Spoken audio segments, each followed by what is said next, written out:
कि हमारा जो सिस्टम है वो नौकर पैदा कर रहा है ना। काबिलियत नंबर्स की मोहताज नहीं होती है। सिलेबस कंप्लीट कराने की दौड़ में नहीं भागना, नंबरों की दौड़ में नहीं भागना है, रट्टे की दौड़ में नहीं भागना है, क्योंकि बच्चे के कॉन्सेप्ट क्लियर होना ज़्यादा ज़रूरी है।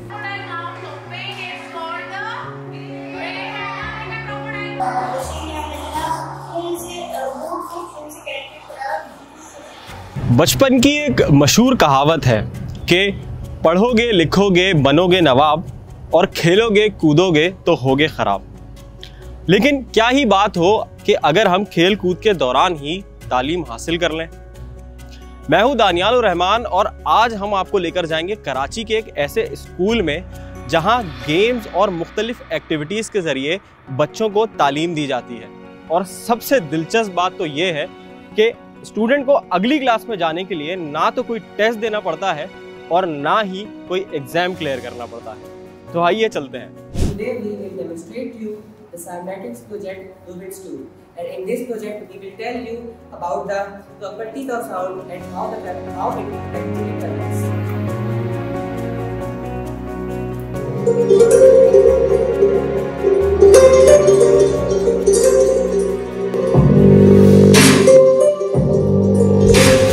हम लोग नेशनल करिकुलम को ही फॉलो करते हैं। आप लोगों का ये होता है कि जी कोई सिलेबस नहीं है और किस तरह आप पढ़ाते हैं, बुक्स आपके पास होनी चाहिए और बुक्स के बगैर बच्चा किस तरह पढ़ेगा। नेशनल करिकुलम आपको सारा कुछ बता रहा होता है कि किस एज में किस क्लास में बच्चे को क्या आ जाना चाहिए, उसके बेंचमार्क्स, उसके स्टैंडर्ड्स, सब कुछ वहाँ पर मेंशन है। ये उर्दू क्लब है और ये सब जज्बाती खाता है।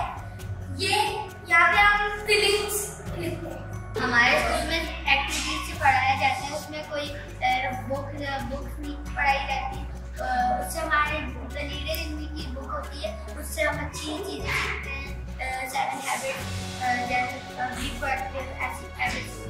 ये ज़रूरी नहीं है कि जी आप उसको किताबों की एक पार्टिकुलरली किताब दे दें कि जी ये यहाँ से यहाँ तक निशान लगा लो और ये पढ़ लो, क्योंकि आप उसकी जो नॉलेज है या जो स्किल्स हैं उसको आप लिमिटेड कर देते हैं ना। एक्टिविटीज़ के थ्रू होता है और उसके बाद ये है कि आप रिटर्न में भी आप को काम कराना है तो वर्कशीट्स वगैरह उसके लिए हमारे पास बच्चे करते हैं और डिफरेंट चीज़ें फिर इसमें वो एक्सप्लोर करते हैं, ख़ुद से करते हैं। क्योंकि और हमारे पास ऐसा नहीं होता कि जी चंद बच्चे ही कुछ कर सकते हैं, चंद बच्चे ही लीडर्स हैं। हम कहते हैं कि जी everybody is a leader, everybody can be a leader. हमने एकेडमिक्स के लिए तैयार करना है उनको, क्योंकि उनको नंबर्स मिल जाएं, क्योंकि आगे उनको नौकरी क्या मिलेगी। तो इसका मतलब ये है कि हमारा जो सिस्टम है वो नौकर पैदा कर रहा है ना। तो नंबर्स, काबिलियत नंबर्स की मोहताज नहीं होती है। एक तो we have mix age group ना, लाइक 1 और 2 है तो हम उनको बिगनर्स कहते हैं, और 3 और 4 है तो हम उनको लर्नर्स कहते हैं, और 5 और 6 अचीवर्स, 7 और 8 लीडर्स। तो उसमें यही होता है कि जी सीनियर्स जो होते हैं वो जूनियर्स को वेलकम भी करते हैं और उनको ट्यूटरिंग भी करते हैं। और ये एक लर्निंग पिरामिड है कि जी आप सबसे ज़्यादा जो बच्चा रिटेन करता है, हम सीख सकते हैं, कुछ याद रख सकते हैं, वो चीज़ है टीच टू अदर्स। जो बच्चा जो कॉम्पिटेंसी पूरी कर लेता है वो विदिन 6 मंथ्स भी कर सकता है, तो फिर हम उनको नेक्स्ट ग्रुप में प्रमोट कर देते हैं। और वाई नॉट, क्यों नहीं करें? अगर वो बच्चा अगर वो चीज़ कवर कर चुका है तो फिर हम क्यों ज़बरदस्ती उसको रोके रखें। और जो बच्चा थोड़ा सा हमारी उसको ज़रूरत है कि ज़्यादा हेल्प उसको की जाए, ज़्यादा अटेंशन दी जाए, तो उसको हम क्यों ज़रूरी है कि उसको बोले कि नहीं जी 1 साल आपका हो गया है और कोर्स कंप्लीट करना है तो आपने भी इनके साथ भागना है और एक ज़रक पे चढ़ जाना है सब ने एक ही स्पीड में। हम जो कहते हैं कि जी फ्लिप क्लासरूम में बच्चा उस टॉपिक को पहले से प्रायर नॉलेज लेकर आएगा, इंक्वायरी करके आएगा उसके ऊपर। तो हो सकता है आप कुछ और चीज़ लेकर आएँ, मैं कुछ और लेकर आऊँ, आप कुछ और लेकर आएँ, तो फिर डिफरेंट हम एक नई चीज़ हम हो सकता है सिखा दें। ये भी हो सकता है कि बच्चे हमें कुछ चीज़ सिखा दें। ये भी होता है कि आप बच्चों से भी सीख सकते हैं। जो चीज़ वो आपको सर्च कर रहे हैं और उन्होंने देखी है, कोई एक्सप्लोर किए, वो आके आपको बताया कि टीचर आपको ये पता है, हमने ये देखा, इट हैपन्स, ये होता है कि वो भी कोई नई चीज़ लेकर आ रहे होते हैं कि ये है। अब आप देखें ना, एक तो ये कॉन्सेप्ट है कि जी किताबें होंगी या टीचर्स पढ़ाएगा तो बच्चों को आएगा, रीडिंग राइटिंग सही नहीं है, टीचर नहीं करा रहे, तो टीचर्स कोई घोल के नहीं पिला सकते। आपका जो है जितना एक्सपोजर होगा उतनी आपकी लर्निंग होगी।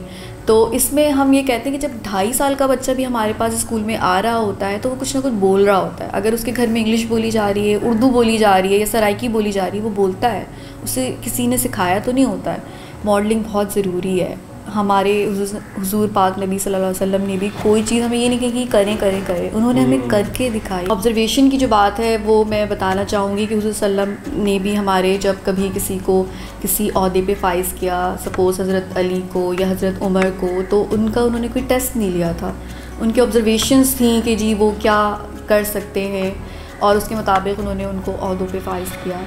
यहाँ पर भी अब ये चीज़ पता नहीं क्यों हमें समझ नहीं आती है कि जी हमने सिलेबस कंप्लीट कराने की दौड़ में नहीं भागना, नंबरों की दौड़ में नहीं भागना है, रट्टे की दौड़ में नहीं भागना है, क्योंकि बच्चे के कॉन्सेप्ट क्लियर होना ज़्यादा ज़रूरी है। अगर उसके कॉन्सेप्ट क्लियर नहीं हुए हैं और आपने उसको अगर आगे बढ़ा दिया है तो वो जो इमारत है तो वो उसकी फिर बुनियाद मजबूत नहीं है। ये हमारे पास एक्टिविटी होती है, बच्चों के जो है वो डेली मूड जो है बच्चे यहाँ पे डिस्प्ले करते हैं। जैसा बच्चे फील कर रहे होते हैं अपनी चॉइस से वो वहाँ पे लगाते हैं उसको यहाँ पे। और अगर वो in the middle of the day अगर उनका मूड चेंज हो जाए तो वो इसको यहाँ से चेंज भी कर सकते हैं। ये बच्चों की अपनी चॉइस होती है। अक्सर लोगों ने बोला है कमेंट में कि जी हमारे ज़माने में ये क्यों नहीं था ऐसे स्कूल और अब क्यों है ऐसा होता। तो यानी कि लोग भी ये चाहते हैं कि ऐसा हो, चेंज आए। और एक बात हम कहते हैं कि चेंज स्टार्ट्स विद मी, तो हमने कोशिश की है उसको। अब अल्हम्दुलिल्लाह लोग इसको समझ रहे हैं, हमारे साथ चल रहे हैं और आगे भी उम्मीद है कि लोग जुड़ेंगे इसके साथ।